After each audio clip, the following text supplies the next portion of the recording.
All right, all right. That's what I'm talking about. I'll just start singing Hamilton. Okay, y'all. Today we are joined by a very special guest, the woman of the hour, the month, the year, whatever time has elapsed since ArtCee started, the woman behind it all. We are joined by our lovely founder and CEO, Rachel Gomez. Yay. Hi, everybody. Oh my gosh, Sunshine, you're so cute. Thank you for that introduction. Yeah, of course. Great. We gotta add a little bit of spice when we have a guest of honor here.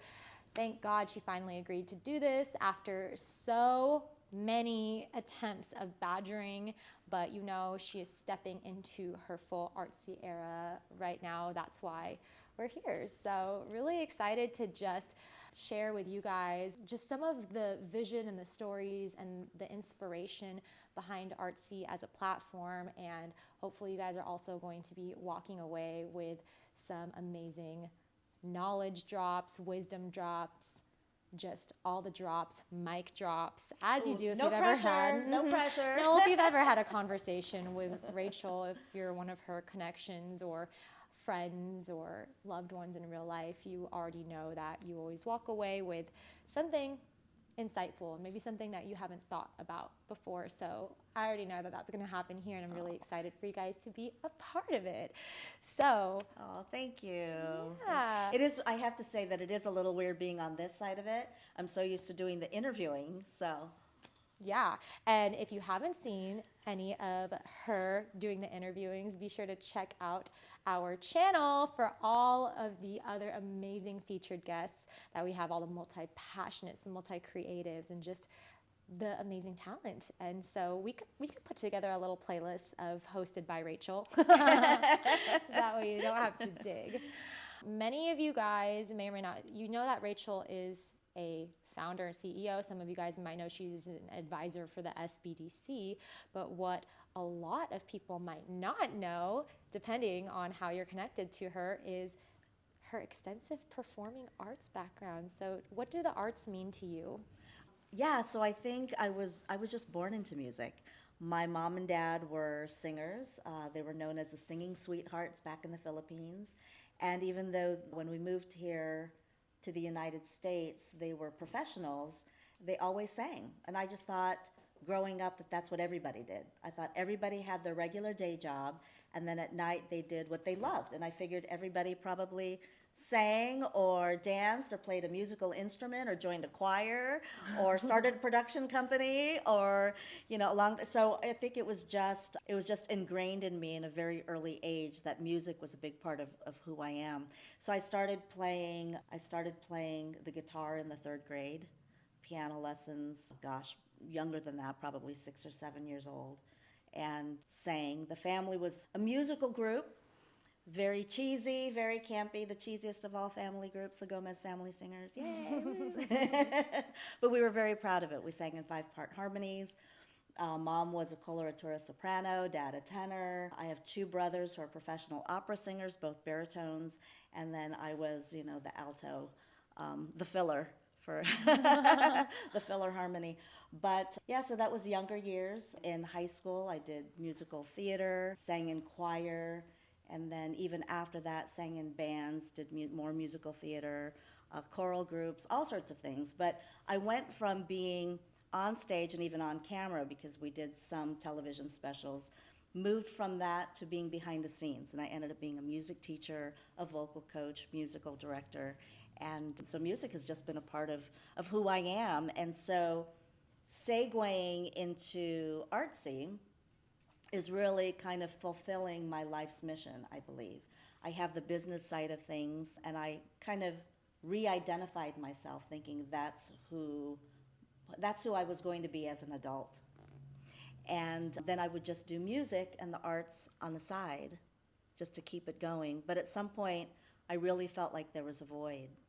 And I really felt like people in the industry coming to me saying, Rachel, help me promote myself, help me with a resume, help me with LinkedIn and using some of the tools out there so I can I can find more jobs and opportunities. And it really resonated with me that they were looking to expand their craft and they were looking to grow it. And here I was saying, that's okay, I don't really identify with that anymore. And there came a point where it was like, no, I don't know why I neglected that side of myself. And I thought, it's time to be full circle, Rachel. And that did mean business and systems, but definitely the arts. And if I couldn't lead with arts and my heart and my passion, then what was I doing? And so that was kind of my personal journey into developing and creating ArtCee. Wow, wow. Oh my gosh, so much to unpack there. I guess I want Not a short answer, right? No, but listen, I am someone who loves the long answers. I love elaborating because if you're not going to elaborate, I'm going to ask all the follow-up questions to make you elaborate. So thank you for doing that for us. But I guess what's interesting is that you almost made it sound like, or I guess I should say, was there a point in your journey or in your life where you felt like the arts was something that you outgrew in a sense? Yeah. And Why is that? Well, it's interesting because growing up, it felt like it was a family experience, right? That was how the family identified and how we shared our music collectively using harmonies and then singing in choirs. And then as we got older and my brothers went on to pursue their crafts professionally, I was kind of at a loss, like, well, I don't know how to be a solo performer. I don't know how to be a solo singer. I'm an alto. I didn't get the solo parts. I wasn't the soprano. Even though I did sing in bands and all, I still didn't really feel like that was me. I still enjoyed it. It was still a lot of fun. But at some point, it was like, okay, now what? And so I really learned to embrace and enjoy being I don't want to say on the back end, but on the supporting end, where now all of a sudden I could be a vocal coach. I can teach theory, I can music direct, I can help bring out the talent in others and encourage that and actually give them skills and tools to be able to be better, help them be better in their craft. And so I think it was just sort of a natural evolution for me as an artist and then for me as a person as well. Would you say that feels like your artistic calling is somebody that helps bring the craft out or helps others expand their craft and connect them? Yeah, I think so. I know that there was a period where it was all about being on camera, right? Being on stage and being the star and being the headliner or whatever. And it felt good at that time. You had somebody doing your makeup, and yes, I was blessed today that we had a special guest come and do my makeup for for this interview. Check out Thanks, her Louise. interview. I know. But and there was something. You felt like a celebrity. You felt like a star. So who wouldn't enjoy that? But the reality was it wasn't fulfilling enough. And so, maybe it's the mom in me, maybe it's that nurturing side in me, where it was like, I really love that nurturing and support role where I can help somebody. I can make a bigger impact, I felt. I could make a bigger impact by taking on this other position.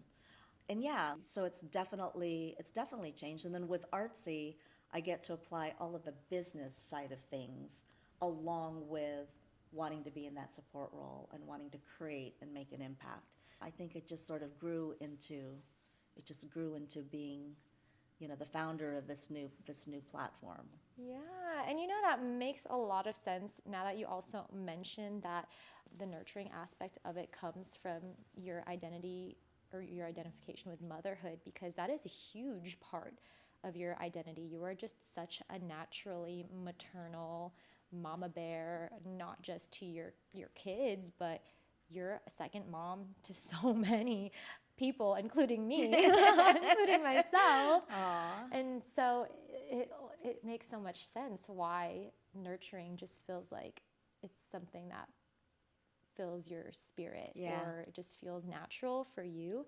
And then mending that with the love, or putting that together with the love of the arts, and then your love for business and being a connector. I know that that's a title that you proudly wear is you like to call yourself Yeah. the connector. So naturally with ArtCee, that checks out Yeah. too. Because really, ArtCee was incepted and is still an extension of you in your life and your journey as a person, Yeah. which we will definitely get more to. But I wanted to ask, just going back to something that you said earlier when we were talking about, art being something, or the arts being something that you felt like at one point you might have told yourself you've outgrown, right? I feel like a lot of people experience that where they, get their big girl job one day or their adult job and anything artistic falls by the wayside. Why do you think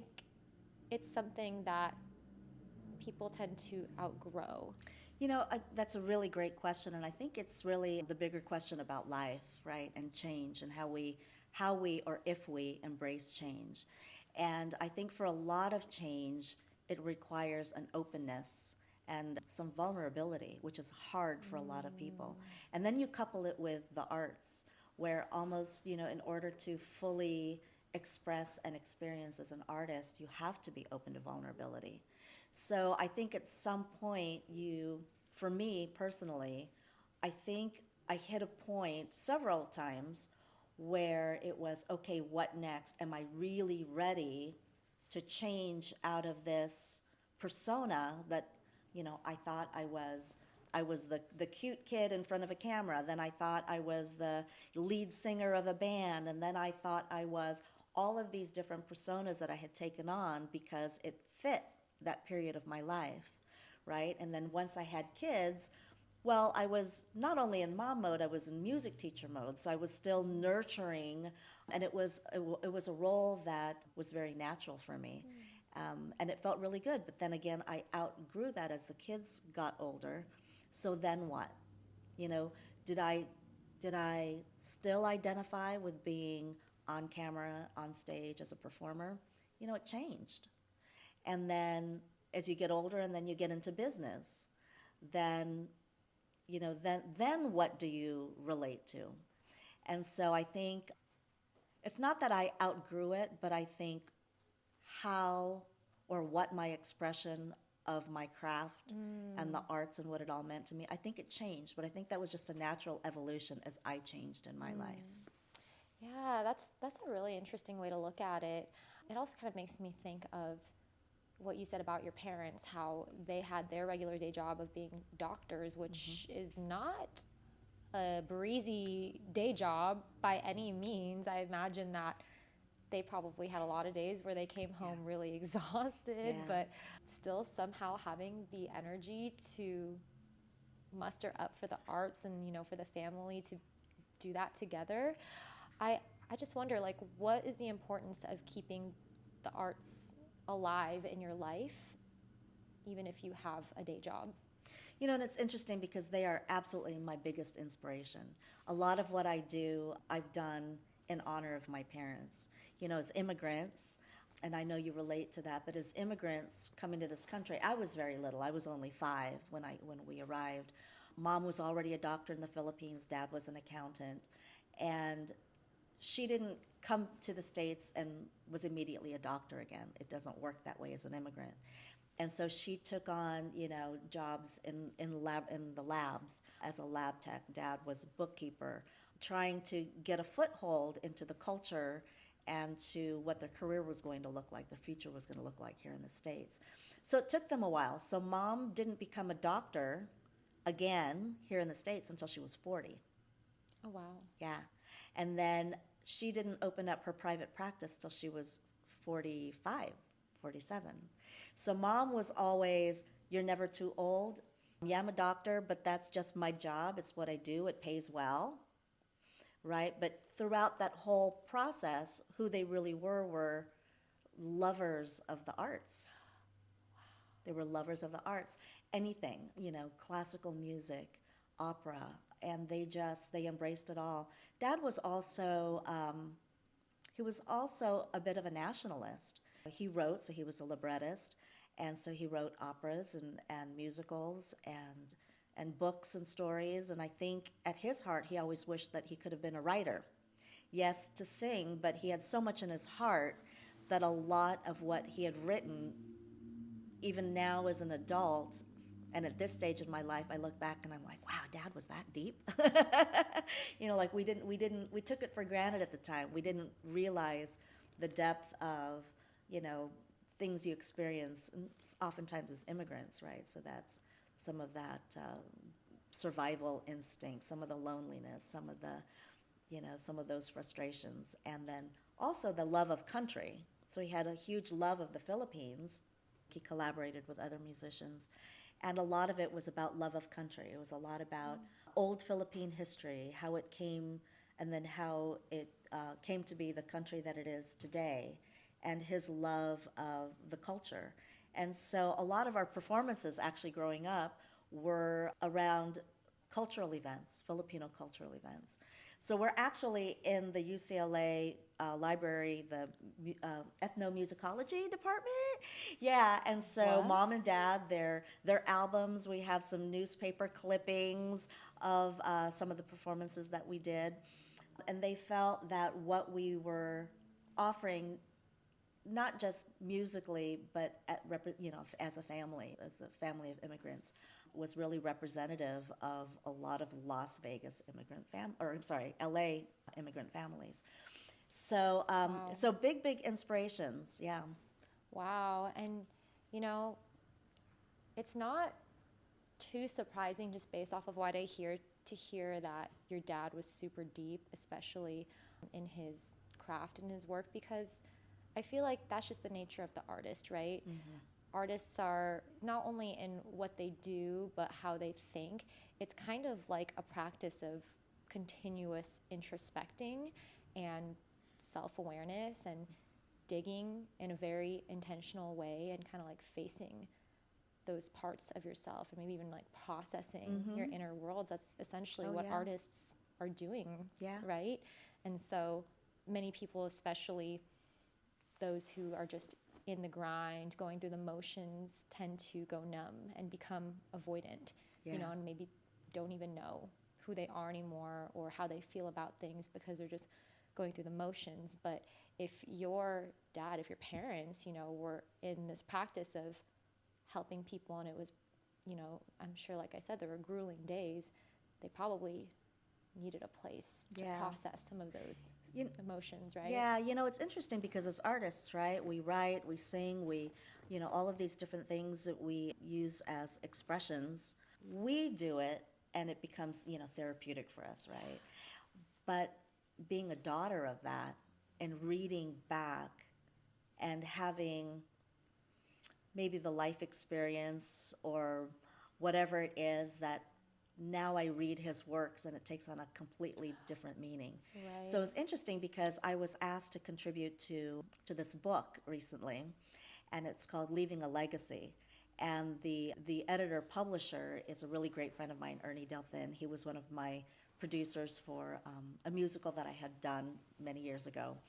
And he said, Rachel, and he goes, I want to feature, 25 or 30 Filipino American professionals, right? Immigrants that have achieved some level of success here in the States. And we want to hear the immigrant story. We want to hear their inspirations. We want to be able to share that back home. So the idea was we would share our stories, and then the books would be distributed to the universities and high schools back in the Philippines. Aw. Yeah, so at first I thought, oh, how cool. One of my goals was always, and I promised my dad, he passed away in 2001, still heartbroken, think about him every day. But one of my things was, Dad, one day I'm going to do something and write something in honor of you. So, of course, as an artist, I write, things are in first draft, they just sit, they're on a shelf, they're sitting in my computer. And sometimes it's really hard to revisit and complete those projects. But with this book, he was the first person I thought of. I thought, oh, this is going to be my way of honoring Dad. And with the theme of legacy, that was actually interesting. What I found even more interesting and inspiring for me was I had to dig through his works. And I thought, rather than just telling the story, I want to tell the story through his writings. And so I actually included a lot of his lyrics to the musicals and the operas that he had written. And that was part of the storyline. And as I wrote, I have to tell you, I cried. It was like every few pages would be like, Dad, I don't think I can finish this. It was really, really hard. But at the end, we're actually getting ready to do our next round of distribution because there's a lot of interest in it. So really proud of that. But it took a long time to actually to finish, first of all, and then secondly, to go back and edit it. Oh, man. That was even harder. Yeah. Because then it was like, I can't even finish that sentence. I can't finish reading, some of his deep thoughts and how do I turn it into this story. So, but regarding the book, I'm so proud because the other contributing authors are way, way, way out of my league. One was a White House physician to President Obama and President Clinton. She was a contributing author. And so here I am. And when he approached me and asked me to contribute to the book, he said, "You're my only one that's going to represent arts and entertainment." And I was like, what an honor. I know. So, and the interesting thing, though, was I could only cover Dad. I hadn't even gotten to Mom yet. Wow. So Mom was a whole other thing. So, because in those days, right, females, professional females, and coming here to the States, that was a whole other experience, having her as a role model. But yeah, so a lot of my inspiration comes from thinking what that grind felt like as immigrants at that time, trying to create this new career for themselves, also take care of their families, and then still pursue their love and passion. So then do you think that art is something that they wanted to do or that they had to do, like they couldn't not? Yeah, when they met or started dating, I guess, right at high school or after high school, they started singing together. They were kind of the Romeo and Juliet of our town. So they weren't really, it wasn't, it wasn't like somebody matched them up or anything. But they ended up together and they found the love of music. And that was just a big part of who they were as a couple, and that's what they wanted for their family. So I think they felt like their day jobs were what they had to do. The day jobs were what put food on the table. That's what you're supposed to do. That was the obligation and the responsibility part. But then they would turn it off, and they would, from their work to picking us up after their work, we would go to voice lessons, choir practices. They sang with the Santa Monica Opera, all of these things, and we were just there experiencing it with them. So I think they made a conscious decision that they were not going to lose their love in the process. It's a way of life. It was a way of life, and I think at some point, because they were the singing sweethearts, and they had their long playing album at the time, but I think at some point they thought this was something that they wanted to bring the kids into and make it a family thing. I love that. Yeah. Wow, that is Really so sappy, really cheesy, but that's who we were. Yeah, no, that's beautiful, and I think that's really inspiring and maybe could even be a wake-up call to some artists out there who feel like, they have to just go through their day job. There's a lot of conversation I think we might have had in other interviews, but that even I have with other artists and creatives that are just trying to survive, but then still also trying to build their craft and then make that their main thing that they can invest all of them into, so that way they're not so divided. I hear from a lot of people that say that by the time they finish their 9-to-5 or their day job, they don't have anything left to give to their craft. Yeah. So if it inspires anybody at all, I know people like to. Sometimes they tease me and they say I might have ADHD. But who says that?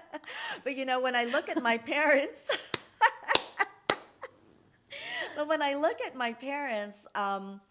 they may have had ADHD. No, because the reason I'm saying it is because they didn't just come and and create, have a 9 to 5 job and have a career. They actually had a private practice and grew it into 4 clinics in Los Angeles. And that was Ooh. their commitment That to wasn't grow a something. business while they were still. Oh my So we went gosh. from being a performing family to actually having a production company. And so we had a lot of staged events. We would have annual, themed stage productions. We had TV special in the Philippines. And to them, it was just fun. And I think that's part of it. I That's the think key. that's the key, because even though they had their day job, we all have a day job, right? Or that's what we're trying to get to help support ourselves. But when it comes to your passion, you have to love it. You have to love it enough to just say it's worth it. It's worth it, right? Right. And so then it doesn't seem like, oh, I have no energy left to give. Oh, I can't find the inspiration for it. I need more motivation to be able to do these things. And yeah, we're naturally going to hit our blocks. That is part of the creative process. But I think for them, they just had so much fun doing it and doing it together, and then doing it as a family, and then creating a whole community, and doing it with other people, that was just their life. And if you can imagine, right? So if we think about, gosh, I don't even have time for my friends. When you have time for your friends, isn't that great when you have so many things in common, when you can, share your passions, when you click on so many different levels? And that's what they had. They were blessed with that. Wow. Yeah. So what I'm hearing is, and I'm thinking about the artist out there with a survival job, the artist out there that's struggling to find energy, feeling like they have to be at a certain level to be worthy of practicing their craft or whatever, right? It sounds like with your parents, with their example, art isn't something they had to find energy for, but it sounds like they found their place in art that gave them energy, that gave them life. Yeah. Right? I think they just viewed it that's who they were at their soul. Right? In the Yeah. deepest level. It wasn't a question of how can I do it, when can I do it, how can I find the motivation. It was just, this is who we are. This is We're who going I to am. sing when we can sing. If we can find a group to sing with, we're going to sing with them. Who plays a guitar? Who, oh, you're a producer. Let's put together an event. And I think they were always trying to create something. They'd create one thing and they'd say, we're ready to create the next thing. What did we learn from it? Are we ready for the next step? So I love that about them. But one of the things that I talk about a lot, which was also an inspiration for ArtCee, was the spirit of collaboration, right? Yeah. The spirit of collaboration, because alone by themselves they were singers. But once they found their tribe, once they found other people they were aligned with, that now also had talents that they could collaborate together and they could share their talents and they can create something bigger from that. That's when we noticed the projects changed. Yes. Right? Yeah, And I think that's important. I think that's important for our field. absolutely. There is something magical about being in communion and the combined energy of like-minded artists and creatives. There's definitely something like supernatural that happens when you do that, but it can also feel really isolating. And I'm saying this out of like both personal experience, and I know that you've experienced this as well, and many artists out there. It feels like it's so easy to reach so many dead ends when you're doing things by yourself, or you're trying to take maybe a big project to completion completely by yourself. But really, like, it's meant to be shared, right? Yeah. The load is meant to be shared. It's meant to be something that you could go farther together. What's that saying? It's like, if you want to go fast, go alone. Right. But if you want to go far, go with others, right? Yeah. And that's what I we're love doing that. with ArtCee too, really. Yeah, and it's interesting because I think as artists, and it's funny because non-artists, I think view artists as all extroverts, right? But those who are artists know that many of us are actually introverts. Yeah, I was going to say, So- I feel like a lot of artists are Yeah. introverts. So I'm actually, being a Gemini, I'm actually both. But in the moments where I feel like an introvert, I notice that I would write. I'd write a song, I'd write a script, screenplay. I'd work on a musical. And I would think to myself, this is as far as I can take it. I can't be good enough. I don't think I'm good enough. I just can't do it. And then I'd say, okay, I'm going to shelve it and I'll come back to it later. I'll come back to it later and be like, what was I thinking?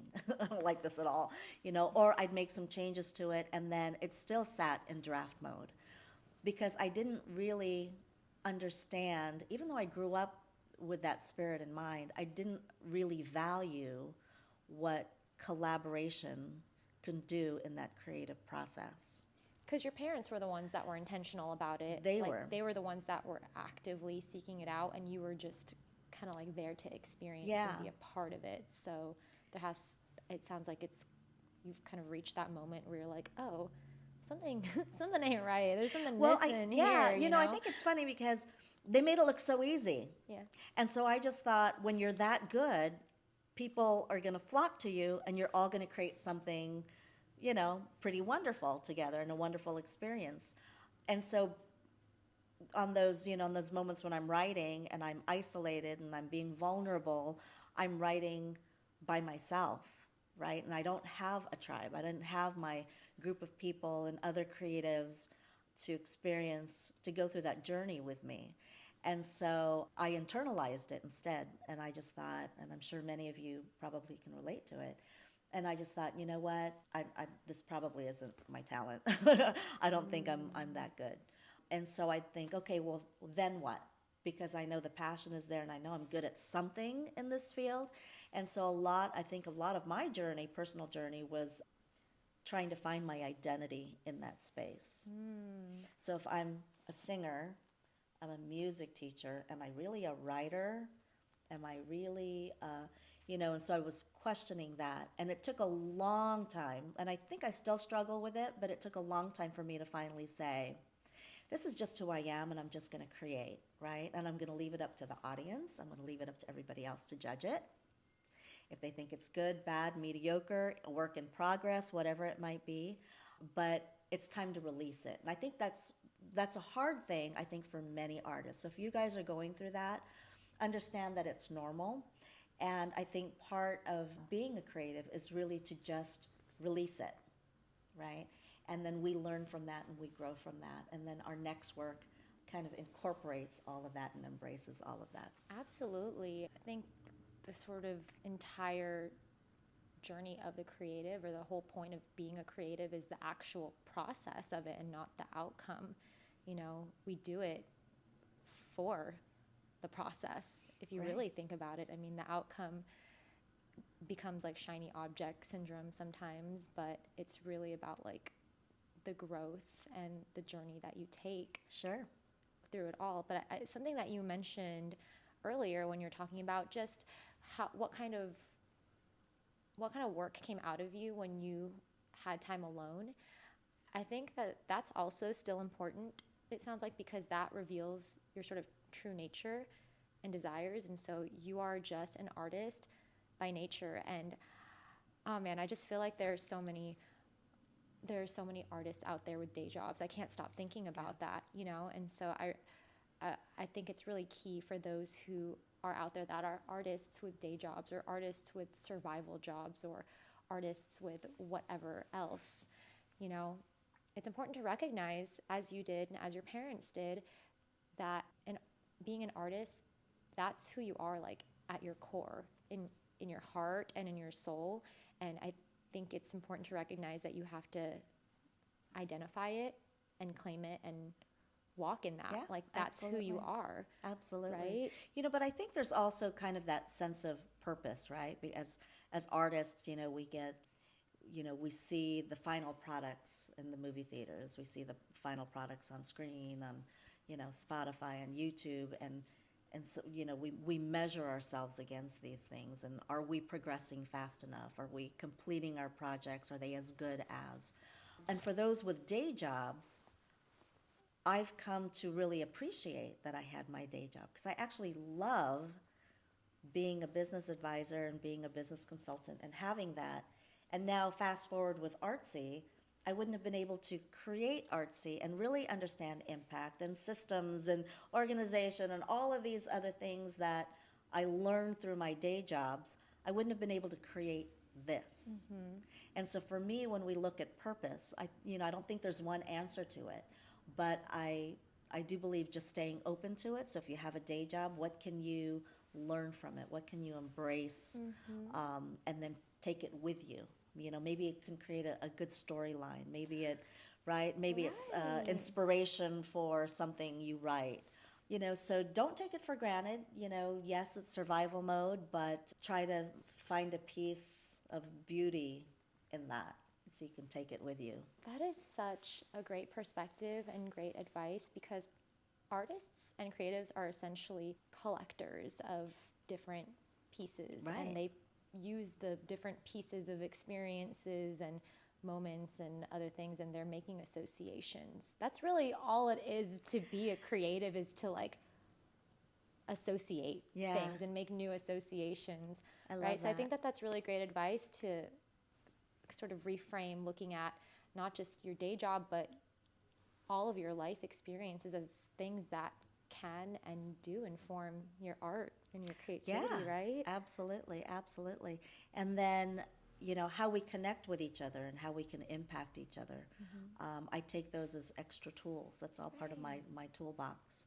And some of the stories that I write, if I'm looking for another character that I need to, put into the storyline, I just kind of go into my memory bank and it's like, gosh, that brings to mind, so use that.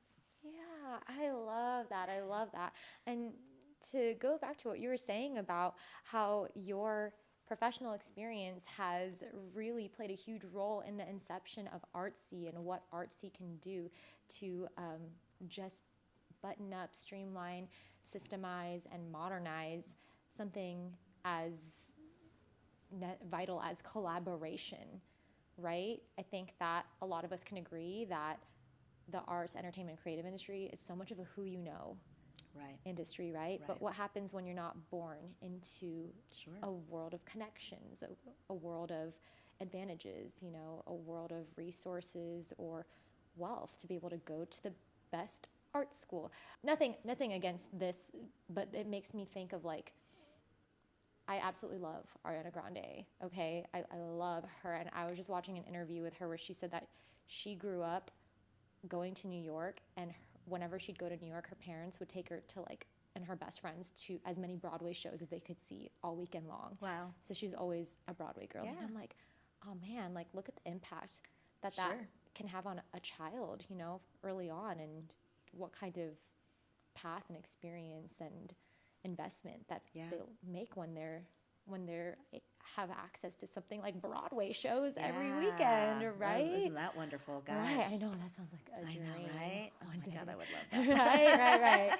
Right. But what happens when you don't have any of that? When you're starting from ground zero or even Yeah. something below that. That's a great question. That's a great question. There are a couple of things that come to mind. One of our very first featured guests that we interviewed, Jerry Cardoso.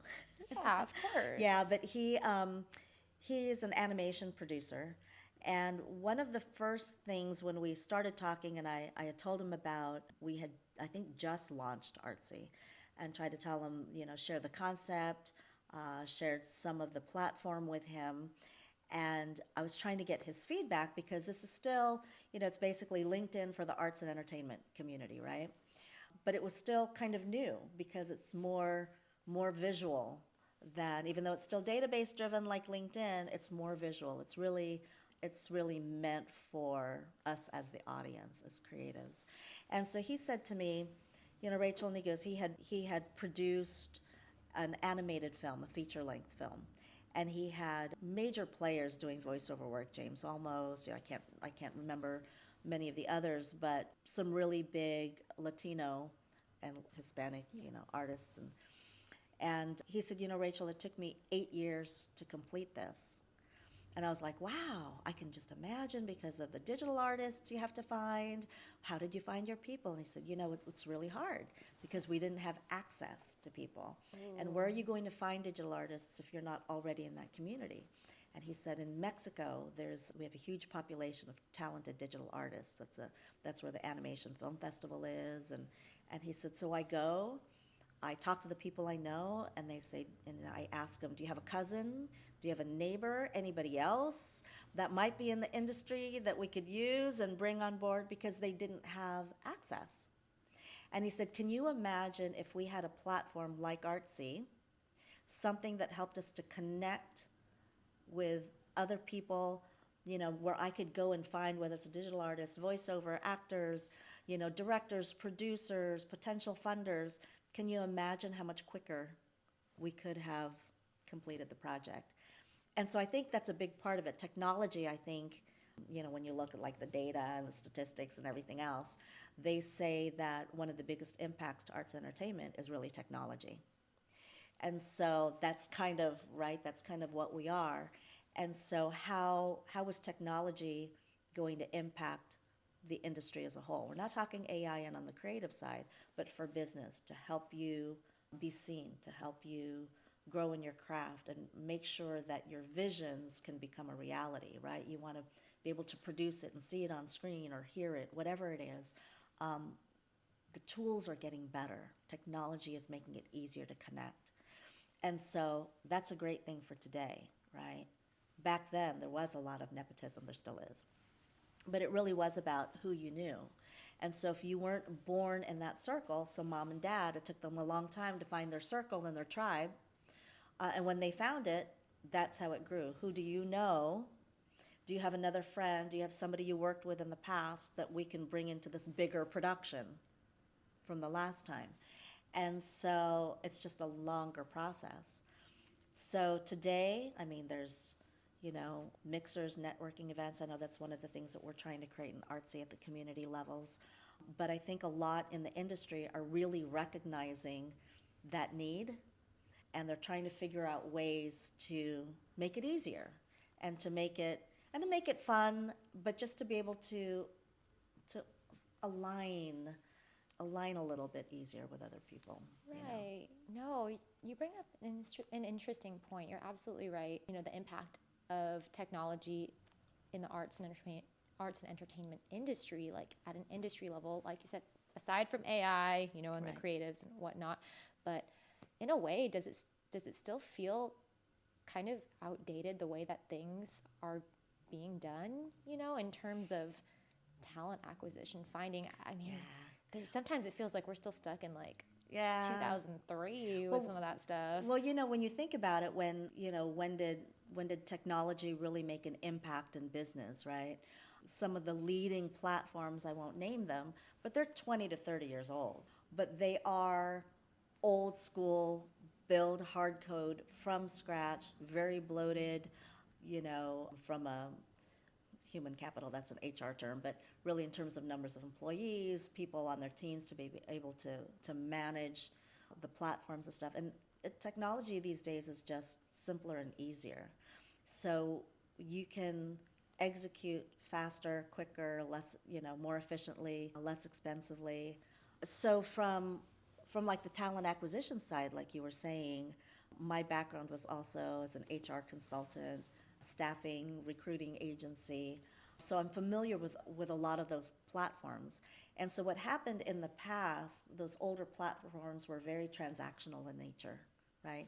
You post a job, then the candidates, the artists apply for the job, the casting call, the audition, you're submitting your resume, your reels, and it's very transactional.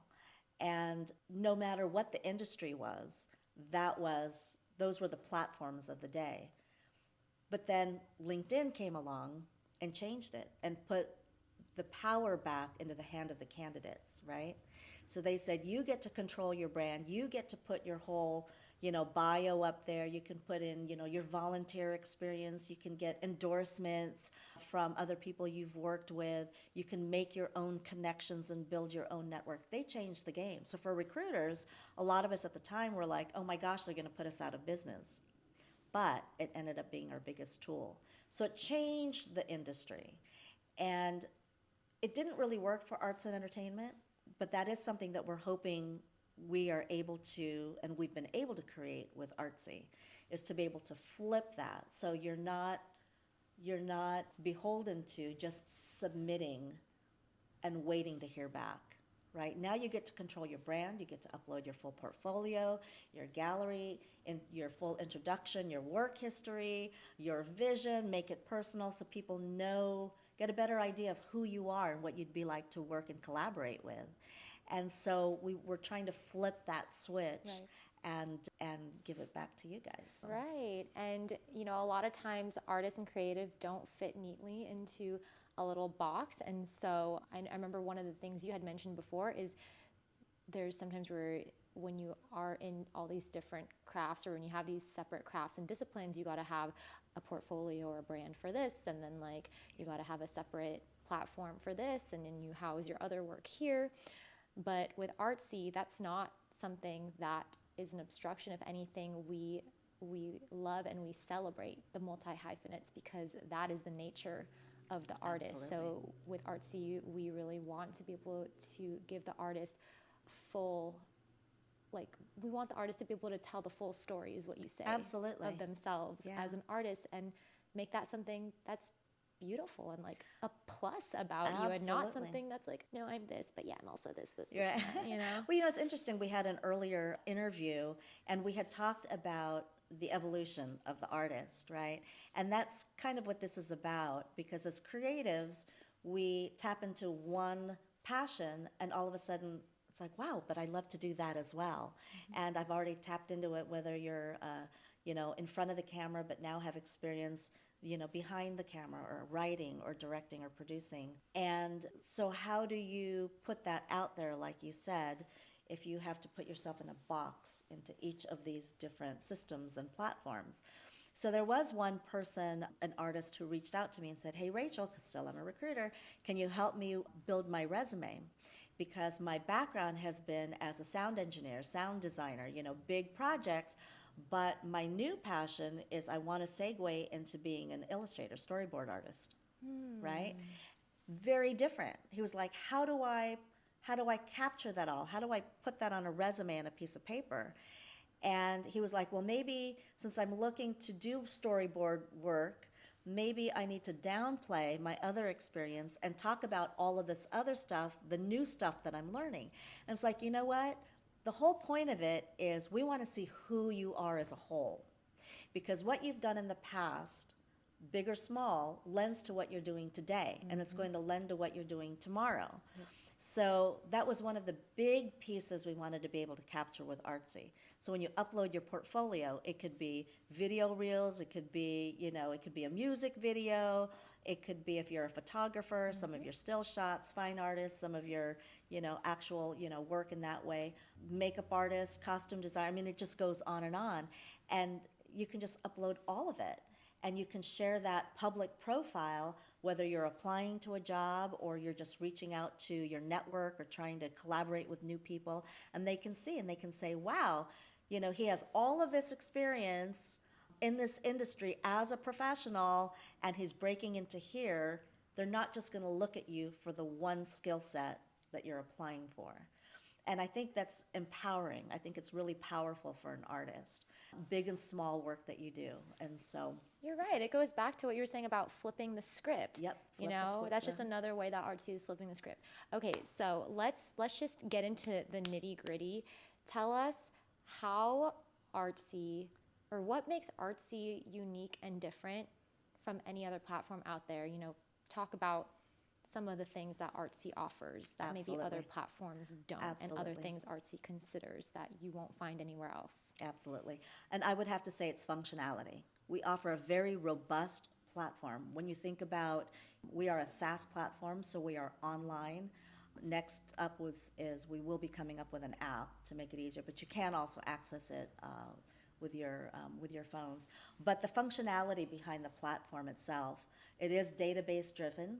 So what does that include? That means the search capabilities. If you're a producer and you're looking for actors with specific skill sets, or they, you need somebody that can do trapeze, you need somebody who's a certain ethnicity, whatever it may be, You can do keyword searches. There's matching capabilities in there, which is kind of a newer feature that a lot of those talent platforms don't have.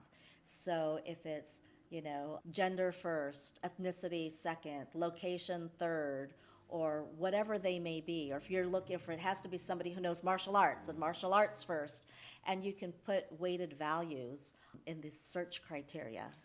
Wait, so you can search by identifiers? So, Yes. for example, if you wanted to invest in a women-led production, Absolutely. is that something you could do on ArtCee? Absolutely. And I have to tell you, I had this really interesting conversation with somebody on the business side, right? And he was like, Rachel, I have all of these wealthy clients that are looking to invest end of the year, right? Tax write-offs.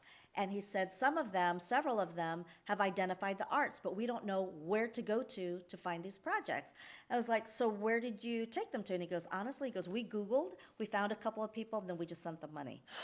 And so I was like, oh, that was probably the moment for me that said, this is going to work. Because I thought that's just a whole other feature that does not exist. And that is giving money access, or backwards, it is giving the creatives access to money and vice versa. What? Right. And so because it's database driven.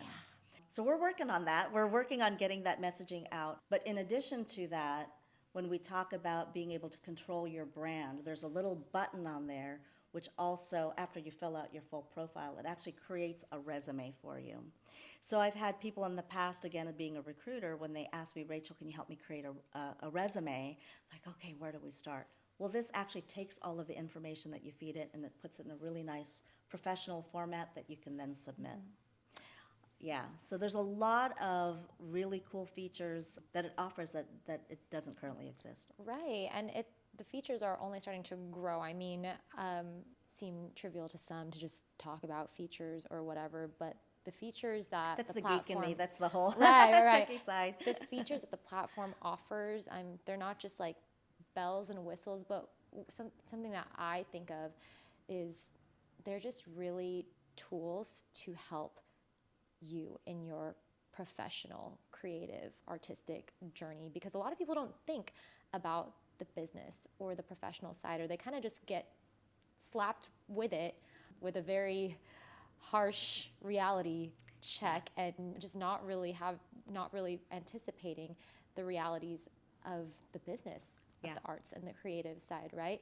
And so something that I think about not only as a fellow creator, as a fellow artist, actor, multi-hyphenate, all the things, but as a woman especially, I'm always really hypervigilant about my personal safety.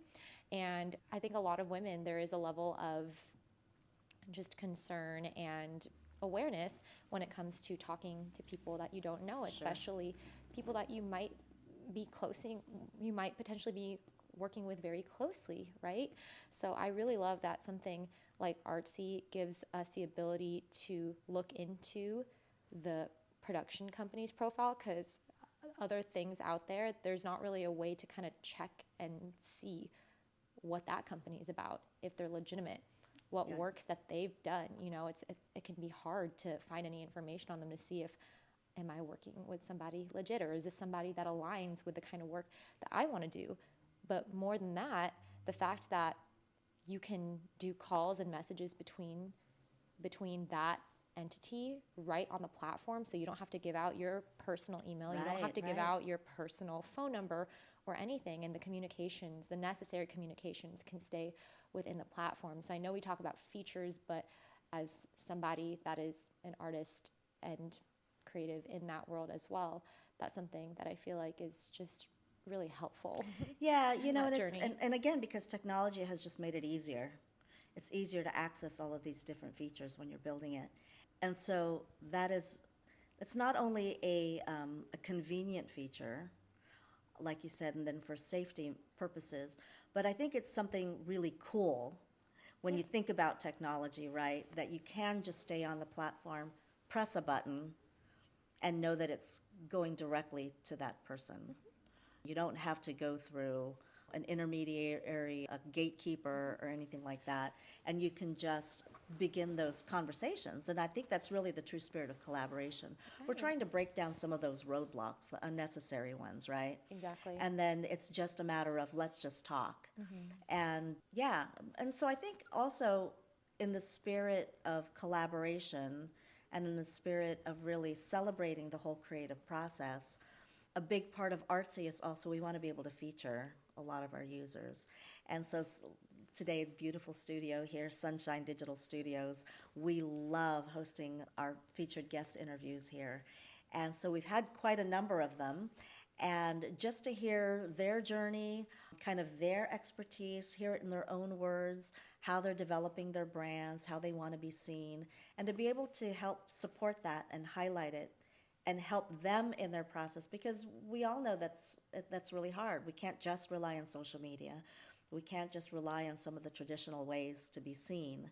And so if we can help in the process using this tool that we've created, then then we're on the right track. This is what we want to do. Absolutely. My other favorite part personally about ArtCee as a platform is on the individual side, you can offer services, you can actually list your business, which is so empowering for the creative and the artist, because it's so common. For example, like the most common one I hear is actors that know how to edit demo reels.